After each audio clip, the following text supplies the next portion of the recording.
Listo. Bueno, pues bienvenidos a todos a este evento de Embryalistic Health, donde estaremos celebrando nuestro cuarto aniversario, y es por ello que toda esta semana, del 6 al 10 de mayo, les estaremos trayendo una serie de webinars de temas de salud que pues serán de temas muy interesantes. Espero que les guste. Y pues ahora sí que para abrir este evento, pues ahora sí que abre la casa. Tenemos aquí a la psicóloga Alejandra Lazo, que pues es parte de Mambí, es fundadora y pues la directora de nuestro centro. Ahorita, bueno, ¿qué tal, Ale? ¿Cómo estás? Hola, ¿qué tal? Buenas tardes a todos. Pues muchas gracias a quienes asistan a ver nuestra serie de conferencias. Y pues estoy bien, emocionada porque pues han sido 4 años de trabajo y de llevar pues este proyecto del uso de la evidencia científica dentro de la práctica clínica a nivel psicológico. Entonces, bueno, pues esperamos les guste mucho. Sí, así ya han sido 4 años, el tiempo pasa volando y pues, ahora sí que en un abrir y cerrar de ojos han pasado muchas cosas. Pero bueno, vamos a dar un poco la semblanza de aquí la psicóloga Alejandra Lazo, nuestra colega. Ella es egresada de la Facultad de Psicología de la Universidad Nacional Autónoma de México, o la UNAM. Cuenta con formación y supervisión clínica en terapias conductual-contextualistas y terapia cognitivo-conductual. Cuenta con 6 años de experiencia en la evaluación, diagnóstico y tratamiento conductual en trastornos de ansiedad, depresivos y del sueño. Tiene experiencia en temas de perspectiva de género, diversidad sexual y diversidad relacional con directriz interseccional. Especialista en psicofisiología aplicada y terapia asistida por retroalimentación biológica. Cuenta con supervisión clínica realizada en el perdón, ¿cuál es el? BCIA. Sí, bueno, sí, mentoría supervisada por parte del Biofeedback Certification International Alliance, BCIA, y bueno, del BCIA capítulo Hispanoamérica y de la Biofeedback Federation of Europe, la BFE, como prerequisito para sus respectivas certificaciones como profesional clínico en el área de psicofisiología aplicada, neurofeedback. Es doctorante perteneciente al programa de doctorado en neurociencias de la conducta de posgrado de la UNAM. Ya próximamente ya será toda una doctora, y actualmente forma parte del claustro docente de la Universidad West Hill y la Universidad Rosario Castellanos en asignaturas clínicas con perspectiva de género. Y bueno, el día de hoy nos tiene una plática muy interesante, la cual se titula El uso de la evidencia científica en la psicología. Así que, adelante, Ale. Muchas gracias, Armando. Bueno, el día de hoy vamos a platicar acerca de cómo empleamos el concepto de evidencia científica o el uso de la ciencia en psicología. Es común que cuando asistimos a un servicio de salud, ya sea en medicina, en nutrición, en enfermería o en psicología, pues sea una perspectiva científica la que estamos esperando o con la que nosotros esperamos tratar cuando nos están atendiendo. Entonces, para que esto ocurra, necesitamos que el especialista que esté a cargo haga uso de evidencia científica. Pero este concepto de evidencia científica es muy extenso y el día de hoy vamos a platicar a qué nos referimos con el término evidencia científica en el área de psicología. Ahora bien, cuando estamos hablando de evidencia científica, lo primero que nos viene a la cabeza es artículos científicos o publicaciones, o incluso pensamos en estos científicos de laboratorio que tienen bate, que están mezclando en tubos de ensayo. Sin embargo, la evidencia científica va más allá de este concepto que tenemos muy a la vieja escuela de científico de laboratorio. La evidencia científica es todo ese conjunto de información que a lo largo del tiempo se ha ido acumulando y que se ha apoyado en diferentes experimentos y revisiones en las diferentes áreas de la salud. En este caso, vamos a hablar de la evidencia científica que hay detrás de la psicología y cómo el psicólogo con el que tú asistes tiene que hacer uso de estas herramientas. Cuando hablamos de evidencia, vamos a encontrar muchos artículos que se les conoce como artículos científicos que regularmente están en revistas científicas. Algunas de las revistas científicas más populares que encontramos en el área de la psicología son Elsevier, Nature Neuroscience, Lancet, hay muchas. Y año con año vamos a encontrar que estas revistas publican decenas y decenas y decenas, y en algunos casos cientos de artículos relacionados con psicología, que regularmente publican nuevas actualizaciones en conceptos, en diagnósticos, en tratamientos, nos hablan acerca de la eficacia de los tratamientos, de las actualizaciones en las diferentes pruebas psicológicas, porque recordemos que en psicología se utilizan pruebas psicológicas al momento de evaluar. Y estas pruebas psicológicas constantemente se tienen que actualizar, se crean nuevas pruebas, se estandarizan, se traducen, se adaptan culturalmente y todos estos procesos se publican en artículos científicos. A todo este conjunto de información es a lo que constantemente vamos a estar denominando como evidencia científica. Sin embargo, cuando nosotros asistimos a un servicio de salud, la primera pregunta que podemos hacernos es si el especialista con el que asistimos es un especialista adecuado para nuestro problema.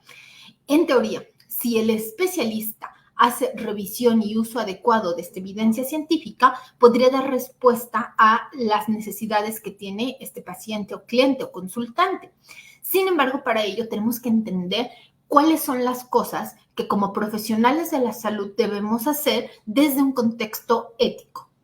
Ahora bien, imaginen ustedes que les duele la cabeza, se sienten fatigados, presentan mareos a lo largo del día y al orinar notan que la orina es de color café.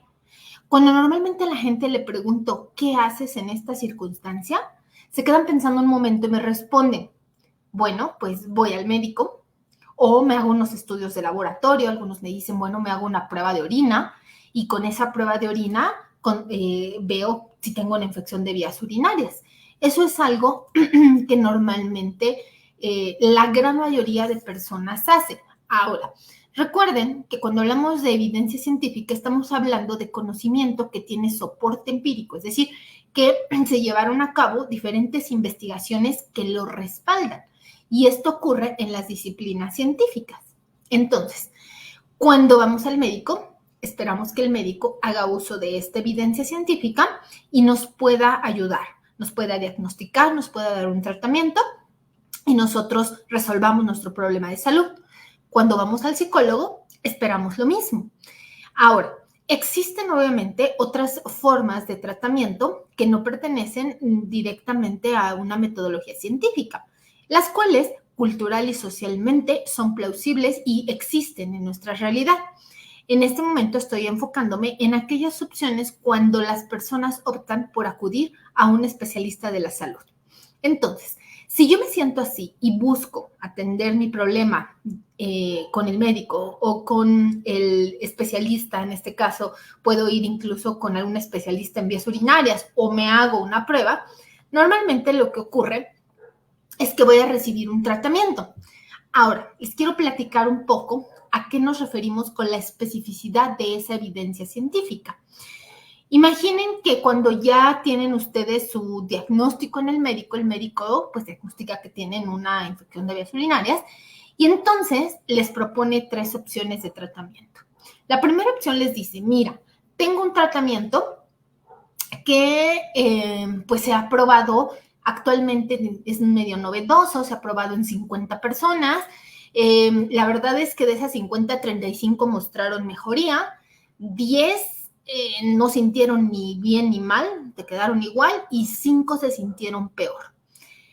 Y lo que te puedo decir es que, pues bueno, se ha probado en 50 y tiene 6 meses que este medicamento se está probando en humanos, en estos 50 humanos.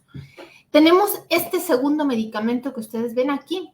Este segundo medicamento es un medicamento que se utiliza también para lo mismo que tú tienes, pero se ha probado en más de 800 personas en diferentes estudios, en diferentes laboratorios alrededor del mundo. De esas 800 personas, vamos a encontrar que el 95% mostraron mejoría. Entonces, Este medicamento ya también se ha probado en investigaciones previas más pequeñas. Y bueno, tengo una tercera opción. Yo médico, fíjate que en algún momento, cuando yo era muy pequeño, me daban un tecito, me lo daba mi abuelita y la verdad me iba muy bien cada vez que yo tenía esta infección de vías urinarias y pues te lo puedo compartir. Tienes derecho a elegir qué tratamiento eliges, cuál prefieres, opción A, opción B u opción C. La mayoría de la gente suele elegir la opción B. La opción B, donde hablamos de que fue probada en más de 800 personas y que además tiene un alto grado de seguridad. La pregunta aquí es, ¿por qué seleccionamos aquello que es más seguro o por qué la mayoría de la gente lo hace? Ojo, no estamos hablando del 100% de la población. Tenemos personas que tienen o que seleccionan otro tipo de opciones. Estamos hablando cuando tenemos opciones que hablan de seguridad a partir de una metodología científica. Bueno, pues seleccionamos aquello que es más seguro la gran mayoría de las veces porque esperamos que aquello que nos pueda ayudar a resolver el dolor, afección, malestar o incomodidad que tenemos sea efectivo, sea rápido y por supuesto que tampoco genere grandes costos a nuestra salud. Recordemos que muchas veces los tratamientos también tienen efectos secundarios o bien podemos tener riesgos en el proceso de ese tratamiento. Así que estas son algunas de las razones por las cuales casi siempre nos vamos por lo más seguro. Sin embargo, aquí la pregunta es, si yo estoy buscando a un psicólogo, ¿cómo sé cuál es el más seguro? ¿Cómo sé qué modelo de terapia es el que debería yo escoger? O bien, ¿a dónde acudo? Porque la realidad es que tenemos muchísimos enfoques terapéuticos dentro de la psicología. Y recordemos también que existen múltiples formaciones y especialidades dentro de la psicología en México. Entonces, preocupados por estas disyuntivas o por estas situaciones donde cuesta trabajo seleccionar apropiadamente a un especialista con el que me sienta cómodo, pues se ha creado un concepto que se le denomina práctica basada en evidencia. Vamos a platicar un poco acerca de la práctica basada en evidencia. La práctica basada en evidencia proviene de un concepto que deriva de la medicina basada en evidencia en la práctica clínica. Y surge cuando se notaba alrededor de los años 70 por un investigador denominado Archie Cochrane que diferentes médicos o diferentes especialistas de la salud, ya sean enfermeros, psicólogos, daban opiniones distintas sobre un mismo caso clínico. Entonces, en el caso de la medicina, recomendaban diferentes tratamientos o hablaban de diferentes diagnósticos cuando tenían el mismo caso. Entonces, pese a que todos tenían una formación universitaria, una licenciatura y posiblemente diversas especialidades, ¿a qué se debía que cuando consultaban diferentes especialistas, todos podían tener un punto de vista diferente? Algunos coincidían en algunas situaciones, pero las recomendaciones variaban.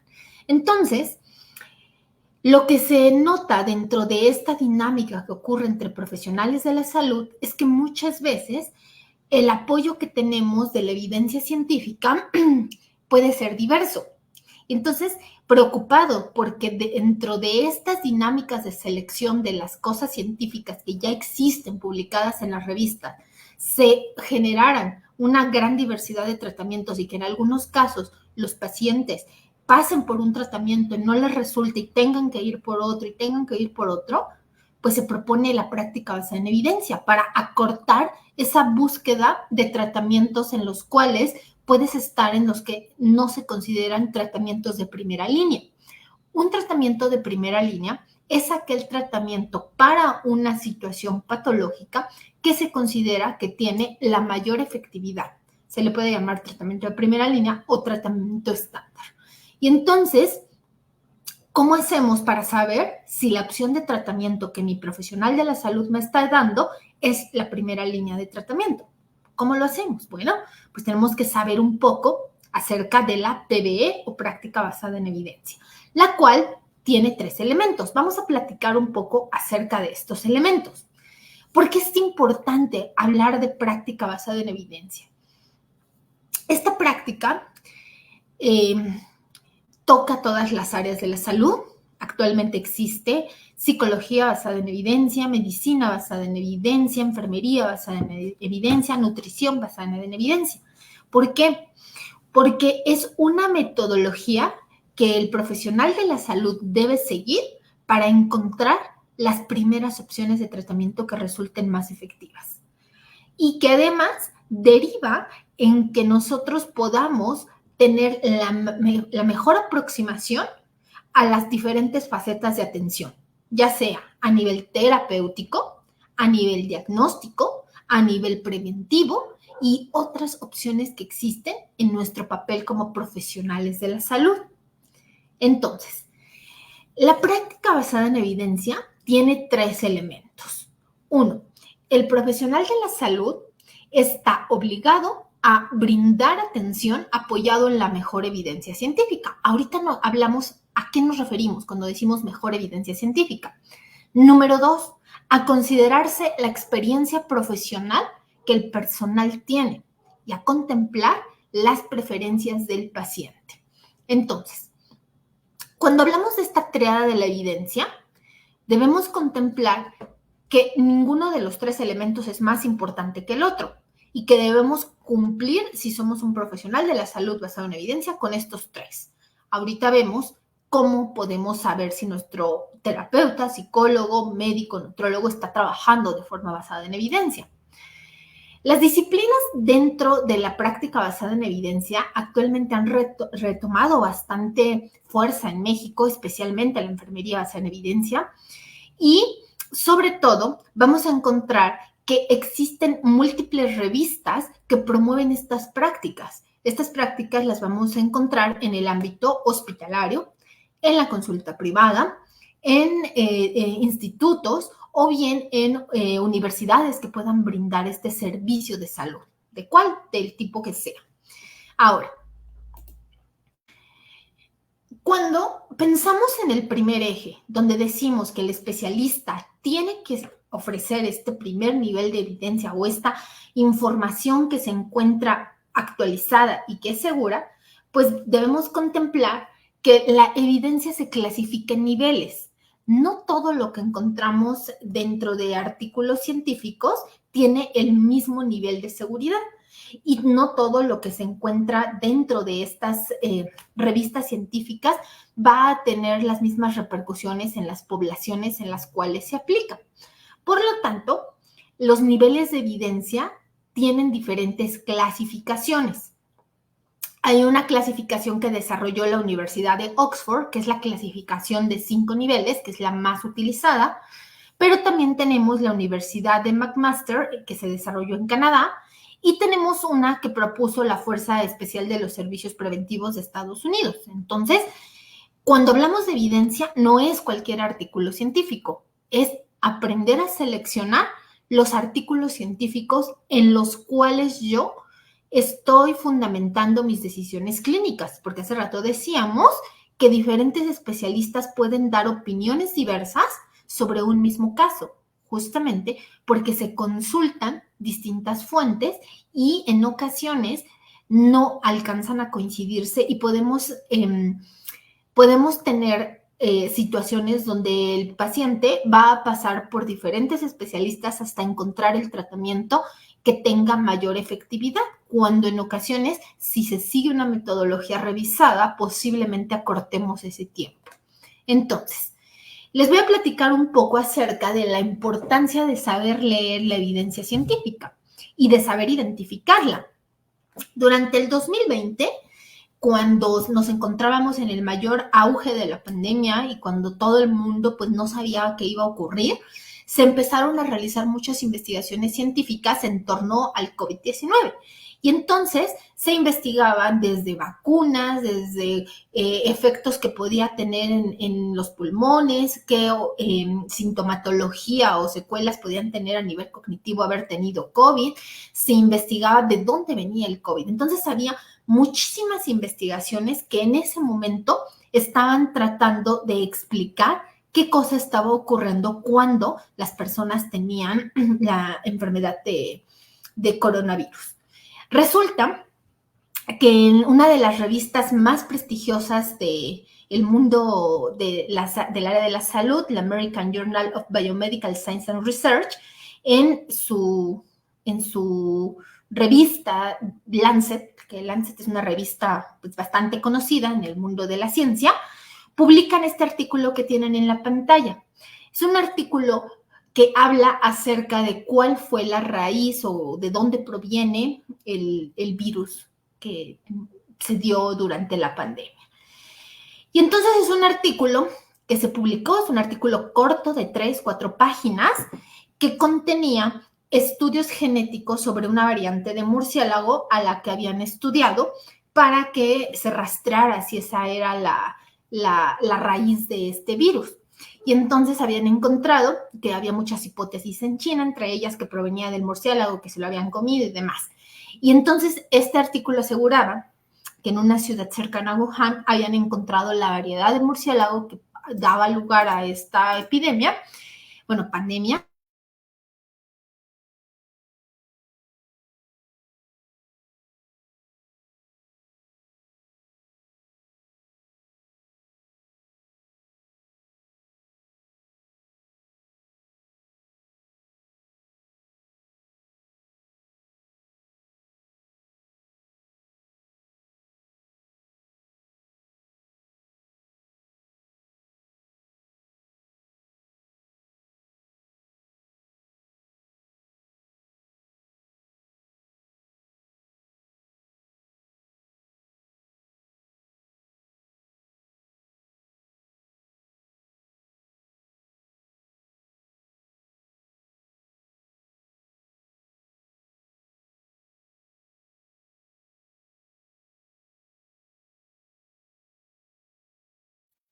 Y bueno, estamos aquí.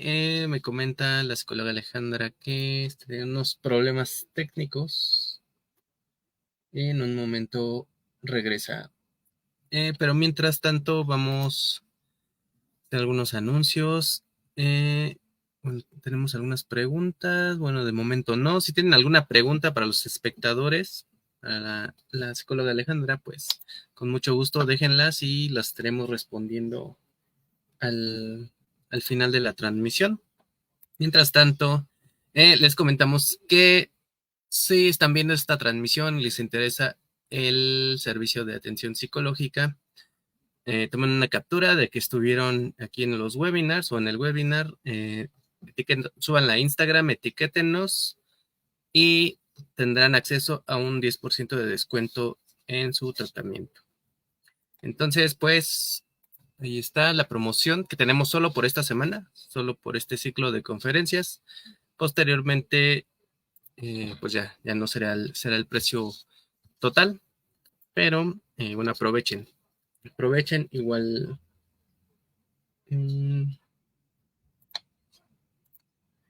Mientras tanto, les anunciamos que también ya tenemos el servicio de nutrición. Además ya de la terapia psicológica, tenemos el servicio de nutrición. Es un servicio que habíamos tenido ya anteriormente, pero lo tuvimos que cerrar durante un tiempo. Ya está nuevamente el servicio para quienes requieran la atención, que quieran tener una mejor calidad de vida, ¿no? Que de hecho mañana tendremos una conferencia por nuestra nutrióloga, la nutrióloga Mariana López Rodríguez, quien nos hablará de los efectos de la microbiota en la salud mental, un tema bastante interesante y que pues la verdad yo desconocía, ¿no? Que toda esta parte de la microbiota tuviera efectos en la salud mental. Entonces, pues no se la pierdan y les recuerdo que también estaremos hablando el miércoles con el doctor Horacio Balam acerca de trastornos y el sueño. Entonces, para todos aquellos que de repente pues no puedan dormir, que a veces no descansen, ¿no? Que tengan tal vez malos hábitos de sueño y no lo sepan, toda esta parte de la higiene de sueño que a veces pasa desapercibida, ¿no?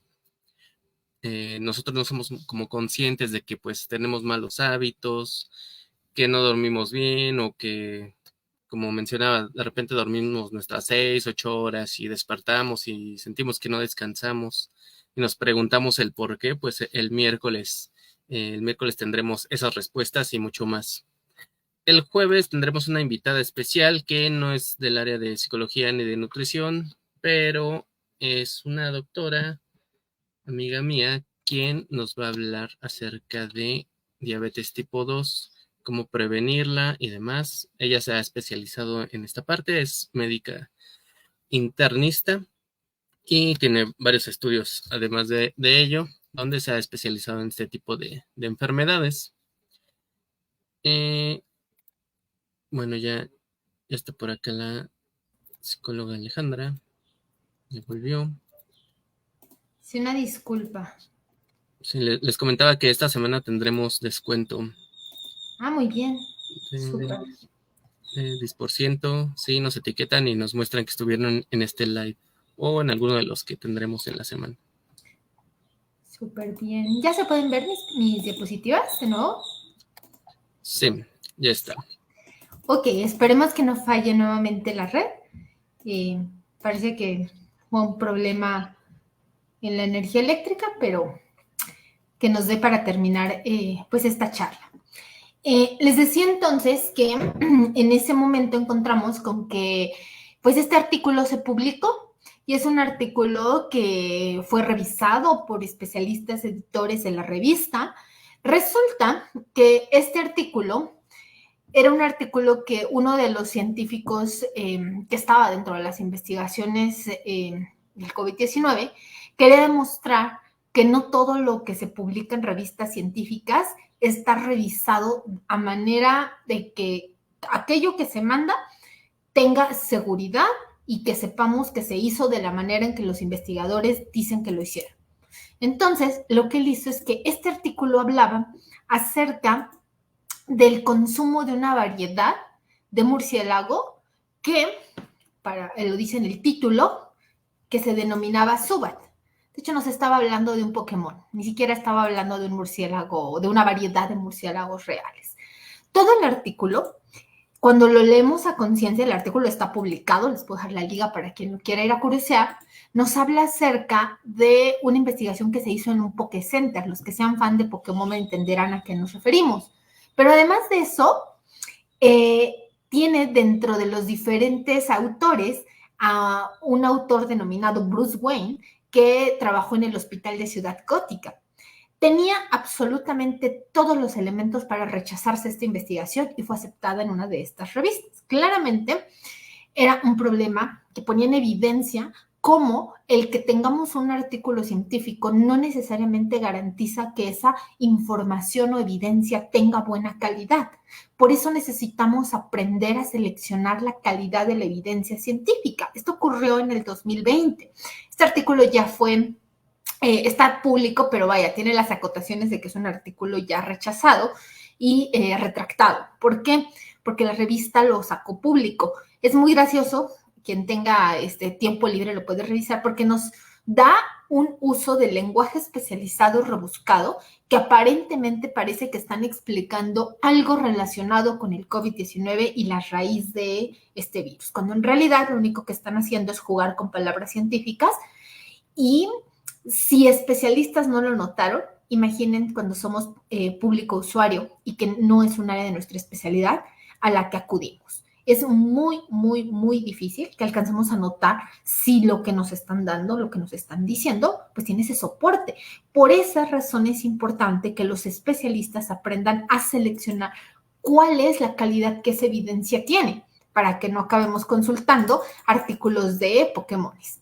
Ahora, este no es el primer caso, ha habido varios artículos a lo largo de la historia de las investigaciones científicas que se han publicado. De hecho, este incluye hasta las cadenas genéticas de análisis y demás. Y es importante notar que si nosotros aprendemos a hacer lectura crítica de una literatura científica como profesionales, estamos acercando a que nuestros consultantes o pacientes tengan una mejor atención.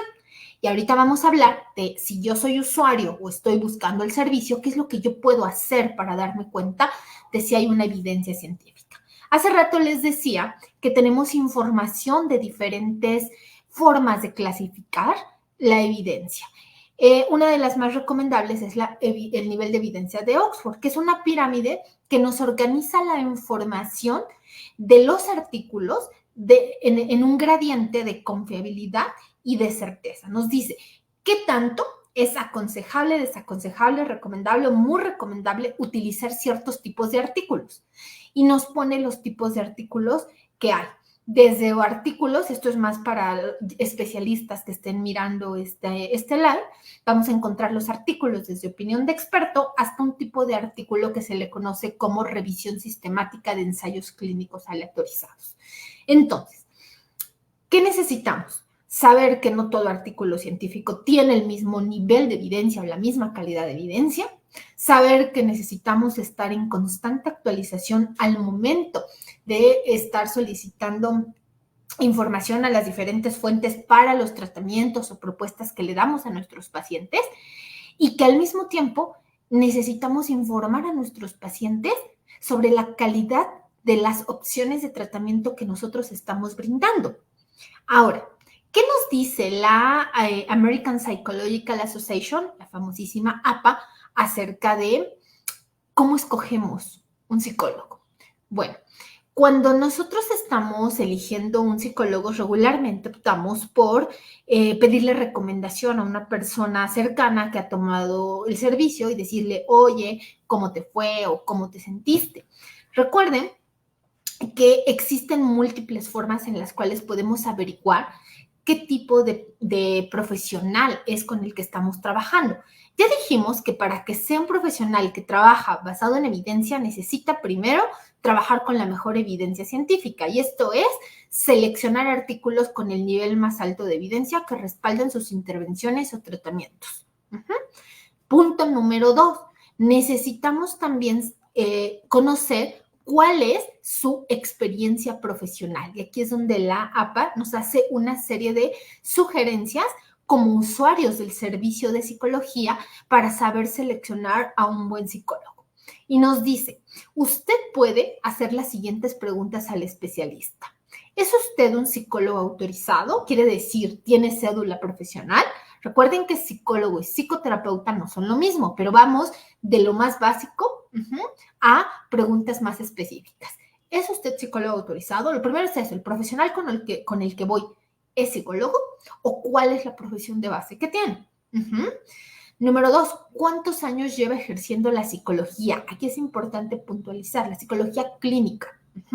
¿Por qué? Porque recuerden que la psicología tiene diferentes áreas y tenemos psicólogos educativos, psicólogos laborales, psicólogos clínicos. Y por supuesto que tenemos que, estas son las preguntas que la APA recomienda. Sin embargo, tenemos que hacer un hincapié muy importante en que psicólogo y psicoterapeuta no son lo mismo. Psicólogo es aquel profesional que ha egresado de la licenciatura en psicología y terminó este grado de estudios. Psicoterapeuta es el psicólogo que ha recibido formación, instrucción, especialidad y supervisión clínica en un modelo de psicoterapia específico, que se hace normalmente después de estudiar psicología. Entonces, es importante preguntar, ¿cuál es esa formación que tiene el especialista? Recuerden que como usuarios tienen derecho a conocer esta información, a pedirla, a solicitarla y a que su especialista se las brinde. Ahora bien, cuando nos vamos a atención psicológica, experimentamos una serie de malestares y podemos expresar este tipo de malestares. Este es el ejemplo que nos da la APA. Nos dice, me he sentido ansioso, tenso, deprimido, tengo problemas con mi trabajo, matrimonio, comiendo, durmiendo, lo que sea. Y preguntar, ¿qué experiencia tiene ayudando a personas con este tipo de problemas? Y podemos indagar si nuestro especialista ha trabajado y cómo ha ido en esa parte formativa a nivel académico sobre este tipo de situaciones. ¿Cuáles son sus áreas de especialización? Aquí es donde viene esta parte de saber cómo ha ido la parte de, pues la parte académica sobre su formación como psicoterapeuta. ¿Con qué poblaciones trabajan? Recuerden que los psicólogos y los psicoterapeutas no somos todólogos, no trabajamos con todos los grupos de edad ni con todas las afecciones, tenemos limitaciones y es importante que sepamos cuáles son las limitaciones que tiene el especialista con el que estás acudiendo. Y una tercera parte que recomienda la APA que preguntemos, ¿qué tipo de tratamiento se utiliza? Y se ha demostrado que son eficaces para abordar mi tipo de problema o situación por la cual estoy acudiendo. Recuerden que es importante saber qué modelo, enfoque o tratamiento es el que está abordando nuestro especialista al momento en el que nosotros acudimos a consulta y que además le preguntemos la eficacia. Bueno, ¿cómo sabes que es eficaz? Y tenemos todo el derecho de solicitar información que lo respalde. Entonces, para cubrir con este segundo rubro de la práctica basada en evidencia, no solo es que el especialista esté actualizado y que sepa seleccionar calidad de la evidencia, sino que además nosotros consideremos como usuarios la experiencia que tiene el profesional. Y del lado del profesional, tener esta parte limitada y honesta de expresar cuáles son las formaciones académicas que tenemos, las supervisiones clínicas y con qué podemos trabajar y con qué tenemos que realizar una referencia. Ahora bien, vamos al punto número 3 de la práctica basada en evidencia que nos dice las preferencias del cliente, del paciente o del consultante. Estas preferencias del cliente están fundamentadas en una práctica ética. ¿Qué quiere decir? Que nosotros tratamos de buscar el mayor y mejor beneficio para las personas con las que estamos trabajando. Y se apoya, creo que se ve un poco extraña la diapositiva. Bueno, se los voy a leer. Se apoya en 4 principios bioéticos.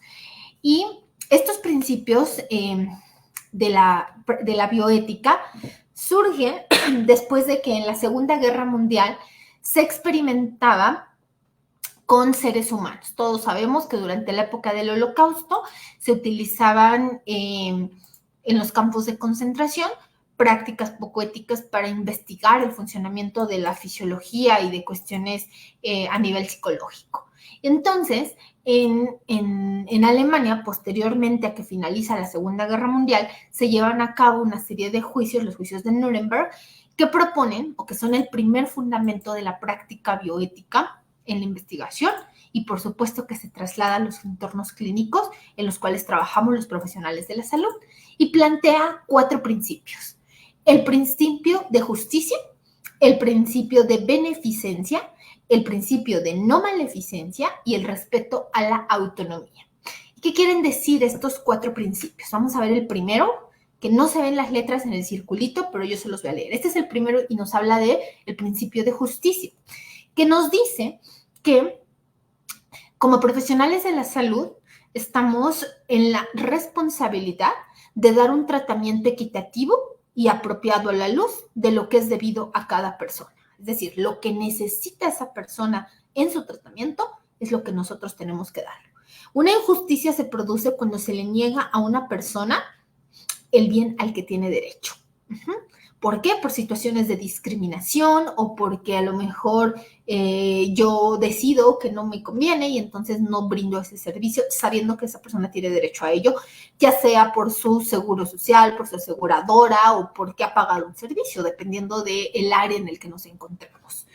Posteriormente, vamos a encontrar abajo el principio de beneficencia, que nos dice este principio que todos los actos realizados como profesionales de la salud están encaminados a hacer el bien.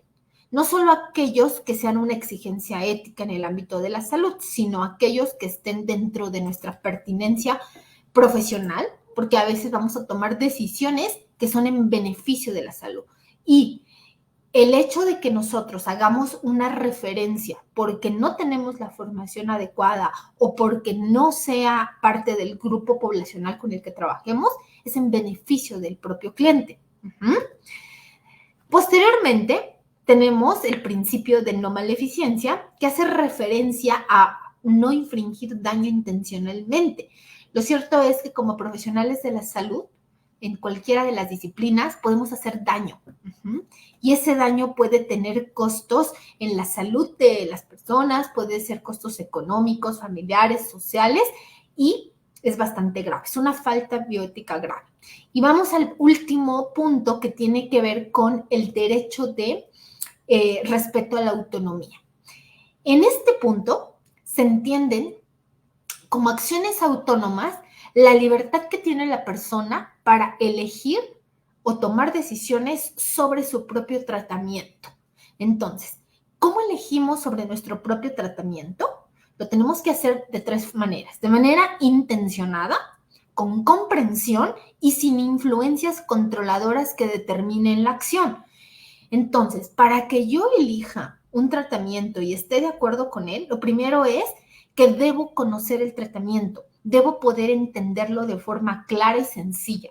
Cualquier especialista de la salud me lo tuvo que haber explicado con palabras simples para que yo lo comprenda. No importa mi grado de estudios, no importa si no soy profesional de la salud, yo tengo que conocer esos riesgos que tiene mi tratamiento y esos beneficios, cómo se llama, en qué consiste, y es obligación del especialista o del personal que brinde el servicio poder explicar. Entonces, tiene que ser además intencionado, que yo tenga esa intención de elegir ese tratamiento y que, por supuesto, no haya influencias que estén coercionando para que yo elija ese tratamiento, que quiere decir que, bueno, que yo pueda presionarte para que firmes o adquieras un tratamiento porque a mí me conviene, que a lo mejor en algún momento yo pueda dar información falsa sobre ese tratamiento y entonces hacer que la persona lo firme con terminología rebuscada, con terminología que a lo mejor no sea muy clara. Entonces, por eso es tan importante que al especialista le preguntemos el tipo de terapia, la experiencia, la eficacia que tienen los tratamientos y, por supuesto, que nos informe y nos clarifique todas nuestras dudas para que podamos tener una decisión consciente. Estos 3 elementos son la tríada de la práctica basada en evidencia. La búsqueda de la mejor evidencia a nivel científico, que para eso los profesionales pueden tomar cursos específicos de cómo se hace búsqueda de bases de datos indexadas, cómo encontramos tipos de artículos. Si hay profesionales viendo este live, el Instituto Cochrane, que recuerden que ahora México ya tiene 6 instancias que están respaldadas por el Instituto Cochrane para la práctica basada en evidencia, en específico en medicina, nutrición y psicología, pero que imparten regularmente cursos sobre la metodología basada en evidencia y lo hacen de manera gratuita. Pero además que tengamos esta conciencia de preguntarle a nuestros especialistas sobre su experiencia profesional y adicionalmente que tomemos decisiones informadas sobre nuestros propios tratamientos a partir de lo que nos ha dado como información nuestro especialista.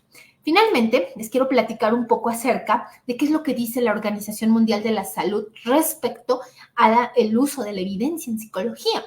Actualmente vamos a encontrar que hay muchos servicios de psicología que no necesariamente están brindados o que no involucran psicólogos.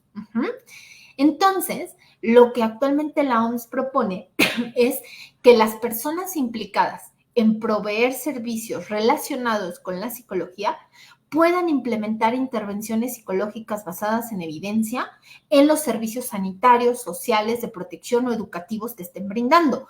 Muchas veces en las escuelas tenemos a un personal específico que es el que atiende necesidades de aprendizaje, o bien el que atiende necesidades atencionales de los niños, o bien tenemos en el área hospitalaria un personal que nos dice directamente cómo es el acompañamiento cuando nos entregan malas noticias o, por ejemplo, está al pendiente de darnos malas noticias en el caso de algunos hospitales cuando hay alguna situación de este tipo. Y entonces, lo que la OMS nos dice, si tú eres una persona que está relacionada con estos temas, es importante que aquellas personas responsables de la planificación y prestación de estos servicios empiecen a integrar intervenciones psicológicas basadas en evidencia que sean ya manualizadas para adultos, niños y adultos mayores en estos entornos clínicos ya existentes. y nos hace una red modelo de servicios de salud comunitaria donde se empiezan a proponer estos modelos de práctica basada en evidencia. La OMS propone 5 pasos, pero esto es dirigido a personas que están en esta posición de planificar estos servicios o de contactar con la salud mental sin que necesariamente sean psicólogos. ¿Cómo acercar la psicología a un entorno más científico apoyándonos en lo que ya existe? Y bueno, pues espero que esta información les sea útil al momento en el cual estén ustedes solicitando un servicio de psicología. Contemplemos que no es algo que nosotros elegimos. La práctica basada en evidencia no respalda modelos, respalda datos, y así como el día de hoy puede un modelo tener mayor efectividad, en 6 meses puede eso cambiar acorde a los datos. Y bueno, nos vamos a la revisión sistemática de esa información para las propuestas de tratamiento. Entonces, si tienen dudas, con muchísimo gusto las voy respondiendo.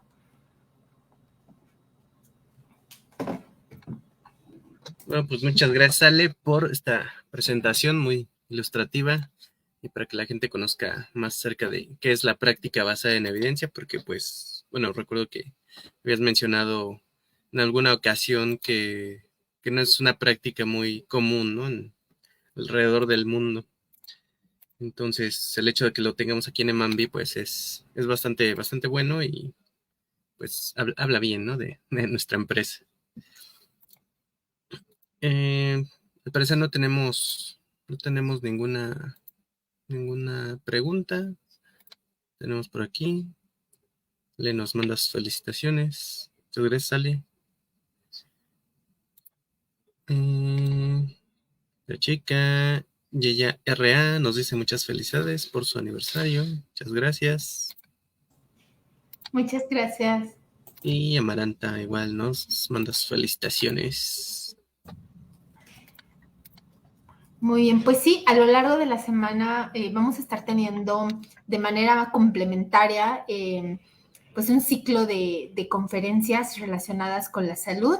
Es importante que sepan que en Emambi vamos a contar no solamente con el servicio de psicología, sino que también tenemos el servicio de nutrición, por lo que vamos a estar hablando con diferentes especialistas, algunos propios de nuestro centro, y tenemos 2 invitados especiales. Así que pues esperemos que les gusten los siguientes temas. El día de mañana vamos a estar abordando cómo la microbiota afecta nuestra salud mental, a cargo de la nutrióloga Mariana López Rodríguez. Vamos a trabajar el día miércoles con el tema del sueño y los trastornos, a cargo del doctor Horacio Balam Álvarez. Y el día jueves vamos a tener el tema prevención y cuidados de la diabetes tipo 2, a cargo de la doctora Angélica Juárez López. Vamos a cerrar el viernes 10 de mayo, Día de las Madres. Vamos a estar cerrando con el tema cómo cuidar al cuidador con la psicóloga Mariana Gallegos Rocha. Entonces esperemos que lo disfruten mucho, que les guste, y que en caso de que pues sea de su agrado, pues volvamos a realizar un ciclo de conferencias con los temas que sean de su interés. Y pues eso es todo. Así que tenemos una pregunta de Yeya RA y nos pregunta que cuánto tiempo debe durar un tratamiento. Esa es una pregunta muy interesante, porque no hay una respuesta específica. Depende del tipo de terapia que se tome, dependen de los objetivos terapéuticos y depende también del enfoque con el que esté trabajando el especialista.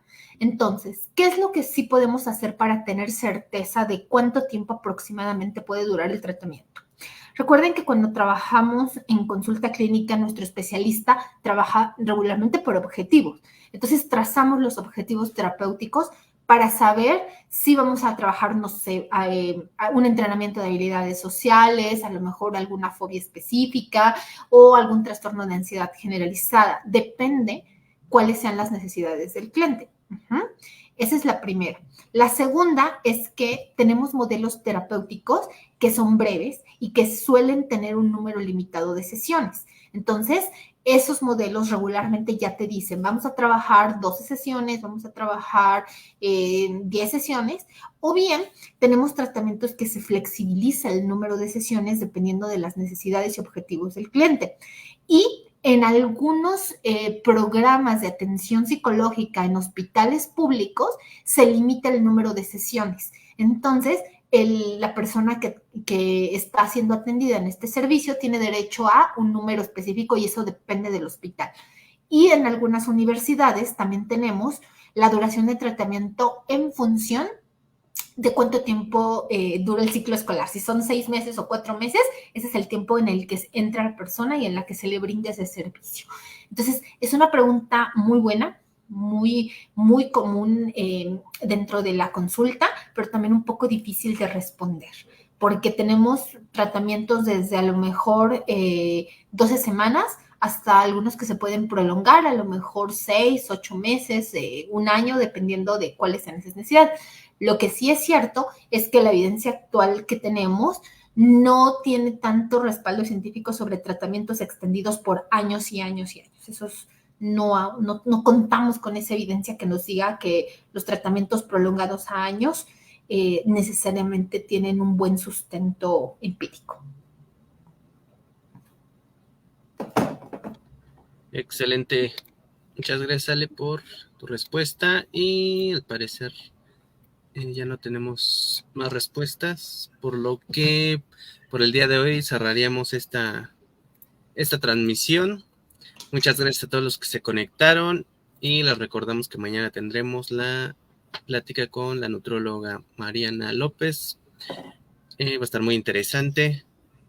Pásenlo con todos sus amigos, sus conocidos, para que estén informados. Y recuerden que tenemos el 10% de descuento si nos etiquetan en una historia y muestran una captura de pantalla de que estuvieron en este live o en alguno de los que vendrán en la semana. Vale, pues muchas gracias a todos. Eso sería todo por hoy y nos vemos el día de mañana. Bye, bye, hasta luego.